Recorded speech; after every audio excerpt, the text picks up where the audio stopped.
तो हम सभी देखते हैं कि गोकू ज़ारकस को हराने के बाद उस ओमनी पैलेस में अकेला ही चले जाता है। और गोकू जैसे ही उस ओमनी पैलेस में पहुंचता है, गोकू को कुछ अजीब सा महसूस होना चालू हो जाता है। और तभी गोकू कहता है, नए ओमनी किंग, मेरे सामने आओ, मेरे पास ज्यादा समय बिल्कुल भी नहीं है। और तभी हम देखते कि गोकू के सामने एक शख्स आता है, जिसे देखकर गोकू थोड़ा सा हैरान होता है। और वो कहता है, क्या वाकई में क्या इन सभी के पीछे तुम हो? मुझे अभी तक यकीन नहीं होता। जिसके ऊपर तभी वो शख्स कहता है, तुम एकदम सही समझ रहे हो, इन सभी के पीछे मैं ही हूं। लेकिन अपनी बकवास बंद करो और मुझसे लड़ो, समझे? ये कहने के बाद वो शख्स गोकू के ऊपर अचानक अपना हमला कर देता है, जिससे तभी वहां पर एक काफी बड़ा धमाका होता है। गोकू थोड़ा सा हैरान होता है, लेकिन गोकू भी अपनी पावर को बढ़ाते हुए उस ओमनी किंग से अपनी लड़ाई को शुरू कर देता है। और तभी दूसरी ओर हम सभी देखते अकुमो और यामोशी को, जो कि बहुत ही तेजी से एक एंजल की तलाश में आगे बढ़ रहे होते हैं। और तभी यामोशी कहता है, जल्दी करो अकुमो, अब ज्यादा दूर हम नहीं रहे। और अकुमो कहता है, मुझे बताने की जरूरत नहीं है, बस सीधे चलते जाओ। लेकिन तभी हम देखते हैं कि उन दोनों को एक आवाज सुनाई देती है, लगता है कि तुम दोनों काफी जल्दी में हो और तुम कहीं पर जा रहे हो। इस आवाज को सुनकर यामोशी और साथ ही में अकुनो, वो दोनों ही काफी हैरान होते हैं। और तभी वो दोनों वहां पर रुक जाते हैं। यामोशी कहता है, नहीं, ये नहीं हो सकता, ये आवाज तो। जिसके ऊपर तभी अकुमो भी कहता है, मुझे मालूम था कि आने वाले समय के अंदर उन एंजल्स की जरूरत सभी को पड़ने वाली है, तो आप भी वहां पर जरूर जाओगे, हारुनो। और हम देखते कि यामोशी और अकुमो के सामने हारुनो खड़ा होता है। और तभी हारुनो भी कहता है, मैं तुम दोनों से ये बात पहले भी कह चुका हूं कि हमारे रास्ते में आना बंद कर दो, समझे? ये तुम दोनों के लिए ही काफी बढ़िया होगा, अकुमो और यामोशी। जिसके ऊपर तभी यामोशी कहता है, आखिर ये भला तुम कैसी बात कर रहे हो? तुम्हें मालूम है ना कि जब जब कोई बुराई करने के लिए उतरता है, हमेशा उनके सामने अच्छाई करने वाले भी आते हैं। हम तुम्हें रोक के रहेंगे, चाहे उसके लिए हम खत्म ही क्यों ना हो जाए। जो सुनकर तभी हारुनो हंसते हुए कहता है, यामोशी, मैं तुम्हें काफी समझदार समझा करता था, लेकिन समय के साथ मुझे मालूम चला है कि तुम काफी बड़े बेवकूफ हो। तुम इस बात को अच्छी तरीके से जानते हो यामोशी कि तुम ये सारी कोशिशें जो भी कर रहे हो, आने वाले समय के अंदर वो सारी कोशिशें जाया जाएगी। तो समय रहते संभल जाओ, इससे पहले कि मैं अकुमो और तुम्हें भी अकुमो के सारे साथियों के पास भेज दूं। हम देखते कि जो सुनकर अकुमो काफी ज्यादा गुस्सा होता है। और तभी वो कहता है, मुझे अभी तक यकीन नहीं होता कि आपने मेरे सभी साथियों के साथ क्या किया है।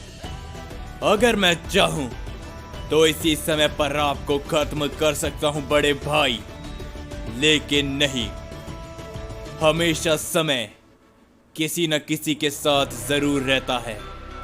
फिलहाल के लिए समय आपके साथ है, लेकिन आने वाले समय के अंदर जो हश्र आपका और आपके सभी साथियों का होगा, आप वो कभी सोच भी नहीं सकते हो, कभी भी नहीं। जिसके ऊपर तभी यामोशी कहता है, शांत हो जाओ अकुमो, फिलहाल के लिए हम लड़ नहीं सकते। तुम्हें मालूम है ना कि हमें कहां पर जाना है, तो शांत हो जाओ। जिसके ऊपर अकुमो एकदम शांत हो जाता है। और तभी हारुनो कहता है, अकुमो मेरे भाई, मुझे तुम्हारी चिंता है, लेकिन हाँ, मेरी इस बात का भी यकीन मानो कि अगर तुम मेरे रास्ते में आने की हिम्मत करोगे तो तुम्हें भी अच्छी तरीके से मालूम है कि मैं क्या कुछ कर सकता हूँ।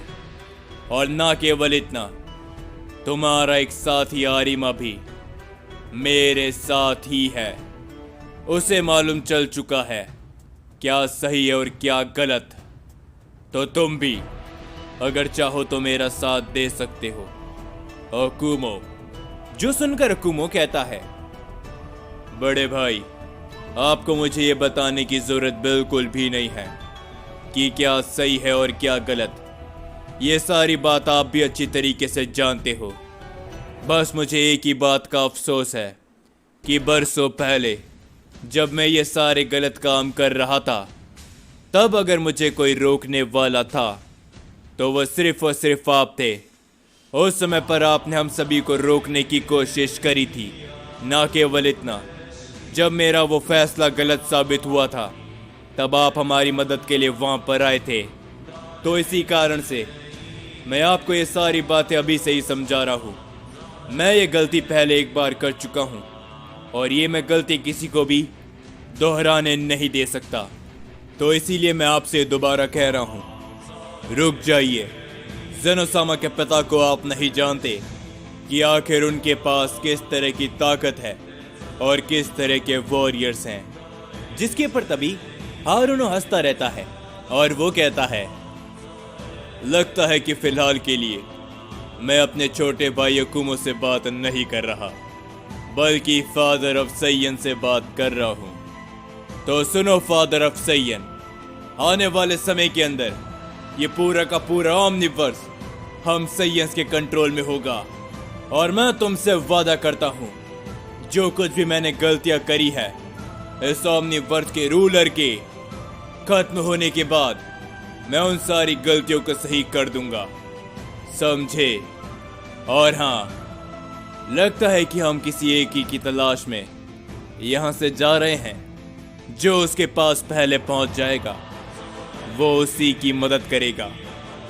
तो चलो मैं चलता हूँ, मुझे और भी बहुत से काम है, यामोशी।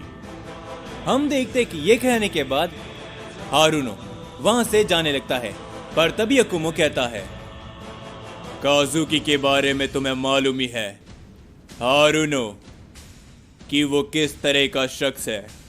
उसके पर अगर आप भरोसा कर रहे हो तो एक बहुत ही बड़ी गलती कर रहे हो। काजुकी कभी किसी का भी नहीं हो सकता, कभी भी नहीं। हम देखते कि हारुनो इन सभी बातों को सुनकर वहां से चले जाता है। और तभी यामोशी कहता है, अकुमो, हमें जल्दी करना चाहिए। अगर हमारे पहुंचने से पहले हारुनो से एंजल के पास पहुंच गए तो काफ़ी कुछ गलत हो सकता है। अगर वो हारुनो की मदद करने के लिए तैयार हो गए तो भी हमारे लिए मुसीबत होगी। और अगर उसने हारुनो की मदद करने से मना कर दिया तो हारुनो से एंजल को खत्म भी कर सकते हैं। जिसके पर अकुमो कहता है, चिंता मत करो यामोशी, शायद तुम्हें नहीं मालूम, लेकिन आने वाले समय के अंदर तुम्हें मालूम चल जाएगा। और वो एंजल सिर्फ और सिर्फ हमारी ही मदद करेगा। तो चलो। ये कहने के बाद अकुमो और यामोशी भी वहां से बड़ी तेजी से निकल जाते हैं। और दूसरी ओर हम सभी देखते हैं आरिमा और उन बाकी सभी लोगों को। जिसके पर तभी काजुकी आरिमा से कहता है, आखिर तुम्हें क्या लगता है कि तुम्हारा वो साथी हारुनो आखिर यहाँ पर कब तक आएगा? और भला वो एंजल कौन है जिसके पास वो गया है? जिसके पर तभी आरिमा कहता है, तुम अपने आप को एक सैयन कहते हो और इन सभी बातों के अलावा तुम इस ओमनिवर्स के ऊपर भी अपना कंट्रोल पाना चाहते हो, लेकिन तुम्हें उस एंजल के बारे में कुछ भी नहीं मालूम। वाकई में तुम्हें देखकर मुझे काफी हंसी आती है। जिसके पर तभी आत्सुमा भी कहता है, आरिमा एकदम सही कह रहा है। क्या तुम्हें इतना भी नहीं मालूम काजुकी कि आखिर वो एंजल कौन है? जिसके पर तभी काजुकी कहता है, बेवकूफो, अगर मुझे मालूम होता तो भला मैं तुमसे क्यों पूछता?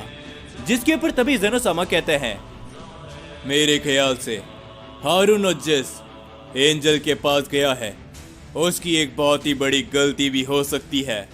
जो सुनकर काजुकी कहता है, आखिर तुम भला क्या कह रहे हो? मुझे कुछ समझ में नहीं आ रहा। साफ साफ कहोगे? Omni king. जिसके पर आरिमा कहता है, ज़ेनोसामा एकदम सही कह रहे हैं। अगर तुम्हें इतना ही नहीं मालूम काजुकी, तो सुनो। हारुनो इस समय पर एक ऐसे एंजल के पास गए हैं जिसके पास क्रिएशन के साथ ही साथ डिस्ट्रक्शन की भी पावर है, लेकिन वो एंजल काफी रहस्यमंद है। हम नहीं जानते कि वो एंजल हमारी मदद भी करेगा या फिर नहीं, क्योंकि वो बाकी के एंजल से काफी अलग है। काफी सारे एंजल नर्म दिल होते हैं और साथ ही में अच्छाई का साथ देने वाले, लेकिन इतिहास के अंदर वो पहला एक जिसे एंजल बिरादरी से ही बाहर कर दिया गया था। वैसे तो काफी सारे एंजल्स ऐसे थे जिन्हें एंजल बिरादरी के अंदर से बाहर किया गया था उनकी बुरी हरकतों के कारण, लेकिन इस एंजल को एंजल बिरादरी से बाहर करने का कारण था इसकी बुरी शक्तियां। इतिहास के अंदर ये पहला एक ऐसा एंजल है जिसके पास डार्क एनर्जी है, और इसीलिए उस एंजल को जब एंजल बिरादरियों से सभी गॉड्स के चलते बाहर किया गया, वो एंजल काफी गुस्से में हो गया था। उसने कई सारे गॉड्स को मार दिया, और जब सभी गॉड्स उसे कैद करने के लिए गए थे, वो एंजल हमेशा हमेशा के लिए गायब हो गया। और हारुनो अभी उसी एंजल की तलाश में गए हैं। जो सुनकर काजुकी कहता है, क्या बात है, अगर इस तरह का एंजल मेरे सामने हो और हमारे साथ, तो इस खेल में और भी ज्यादा मजा आएगा। लेकिन उसके बाद हम सभी देखते हैं इजुमी को, जो कि इस समय पर एक शख्स के साथ में खड़ा होता है, और तभी इजुमी कहता है, क्या तुम तैयार हो कुजान? क्योंकि ओमनीवर्स के रूलर ने हमें एक काम करने के लिए कहा है। और तभी हम देखते हैं कि उसके साथ में एक शख्स खड़ा होता है जिसका नाम कुजान होता है, और तभी कुजान कहता है, बिल्कुल, मैं पूरी तरीके से तैयार हूँ। जो कुछ भी हमें महामही ने करने के लिए कहा है, हम उनका कहा जरूर मानेंगे। और उनके बेटे ज़ेनोसामा को जिस किसी ने भी बंदी बनाया है, उसका नामो निशान हमें मिटाना होगा। ना केवल सिर्फ उनका, बल्कि पूरी की पूरी सयन प्रजाति का। तो चलो इजुमी, मैं पूरी तरीके से तैयार हूँ। ये कहने के बाद कुजान और इजुमी दोनों ही ज़ेनोसामा की मल्टीवर्स की तरफ जाने के लिए निकल जाते हैं। और तभी हम सभी देखते हैं फ्यूचर गोहान, मिकास और साथ ही में पिकलो को। और तभी हम सभी देखते हैं कि वहां पर ज़ारकस भी मौजूद होता है। और तभी ज़ारकस कहता है, मुझे नहीं पता था कि सैयन इतने बेवकूफ भी होते हैं जो हमारे ओमनी किंग से लड़ने के लिए वो सैयन खुद ब खुद वहां पर चले गया। जिसके ऊपर तभी पिकलो फ्यूचर गोहान से कहता है, गोहान, क्या तुम मुझे बताओगे कि आखिरकार इस मल्टीवर्स का वो ओमनी किंग कौन सा है जिसने यहाँ पर काबू किया है? जिसके ऊपर गोहान कहता है, मैं आपको बता तो दूं पिकलो, लेकिन शायद आप मेरी बातों में यकीन नहीं करोगे जब तक आप उसे अपनी आंखों से नहीं देख सकते। लेकिन हाँ, मैं आपको इतना जरूर बता दूं कि वो और कोई नहीं बल्कि एक सैयन ही है, और उसे आप अच्छी तरीके से जानते हो। जो सुनकर पिकलो काफी हैरान होता है, और पिकलो कुछ बोलता उससे पहले ही हम सभी देखते कि वहां पर एक काफी बड़ा धमाका होता है, और हम देखते कि वो ओमनी पैलेस पूरी तरीके से तबाह हो जाता है, और उसमें से एक शख्स आकर काफी दूर जा गिरता है, जो देखकर वहां पर मौजूद सभी लोग हैरान होते हैं। और मिकास कहता है, क्या आखिर भला ये क्या हुआ? क्या गोकू ने कर दिखाया? जिसके ऊपर गोहान भी कहता है, नहीं, जरा वहां पर देखो, वो नया ओमनी किंग वो जिंदा है। और हम सभी देखते हैं कि उस शख्स को देखने के बाद पिकलो काफी ज्यादा हैरान होता है। और तभी पिकलो कहता है, क्या क्या तुम मुझसे मजाक कर रहे हो? गोहान, क्या वाकई में यही वो नया ओमनी किंग है? जिसके ऊपर तभी गोहान कहता है, हाँ पिक्कोलो, आपने एकदम सही समझा। और अब आपको मालूम चला कि आखिरकार मैं इसके खिलाफ क्यों लड़ना नहीं चाहता था। और आखिरकार डैड कहां पर है? उन्होंने क्या इसको वाकई में इतनी बुरी तरीके से पीटा? डैड!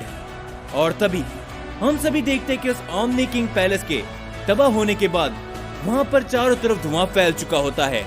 और तभी गोकू उस धुएं के बीच में से बाहर निकलता है।